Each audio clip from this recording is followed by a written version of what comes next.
अब अमित शाह देश को बताएं कि जिस स्टेट से वो आते हैं, गुजरात से, वहां पर डिस्टर्ब एरियाज एक्ट है। एक हिंदू अपना घर मुसलमान को नहीं बेच सकता, मुसलमान हिंदू को नहीं बेच सकता, और बरसों से चले आ रहा है। वो संविधान का वायलेशन नहीं है। गुजरात में और जहां जहां बीजेपी सत्ता में है वहां पर आप कन्वर्जन के खिलाफ कानून बना दिए, जबकि संविधान में राइट टू चॉइस एक फंडामेंटल राइट है।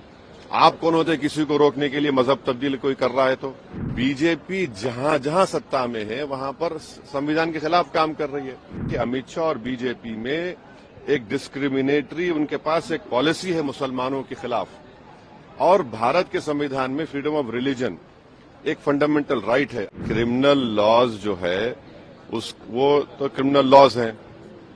जो शरीयत एप्लीकेशन एक्ट है या मुस्लिम पर्सनल लॉ है वो तो सिविल मामलात के लिए है। अब अमित शाह देश को बताएं कि जिस स्टेट से वो आते हैं, गुजरात से, वहां पर डिस्टर्ब एरियाज एक्ट है। एक हिंदू अपना घर मुसलमान को नहीं बेच सकता, मुसलमान हिंदू को नहीं बेच सकता, और बरसों से चले आ रहा है। वो संविधान का वायलेशन नहीं है। वो गुजरात में और जहां जहां बीजेपी सत्ता में है वहां पर आप कन्वर्जन के खिलाफ कानून बना दिए, जबकि संविधान में राइट टू चॉइस एक फंडामेंटल राइट है।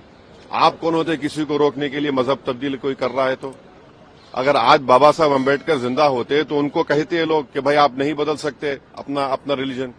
जब बाबा साहब अम्बेडकर संविधान बनाए और उन्होंने अपना रिलीजन चेंज किया, आप कौन होते उसके खिलाफ रूल्स बनाने, कानून बनाने वाले? आपने कानून बना दिया।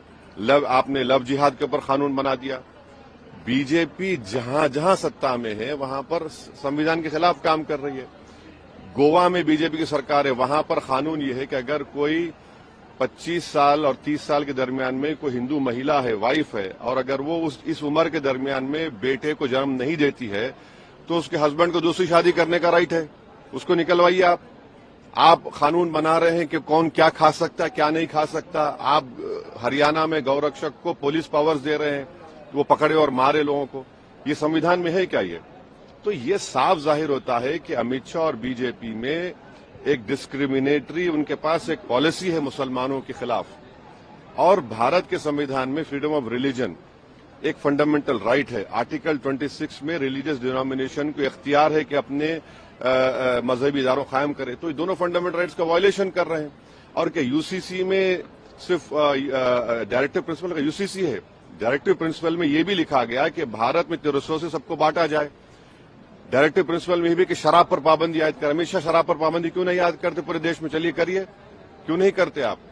डायरेक्टिव प्रिंसिपल में बहुत सी चीजें हैं जिसका वो सेलेक्टिवली भूल जाते हैं उन चीजों को। CEN न्यूज, देश प्रदेश की ताजा तरीन खबरों के लिए CEN न्यूज को सब्सक्राइब करें और रहें पल पल की खबर से हर पल बाखबर।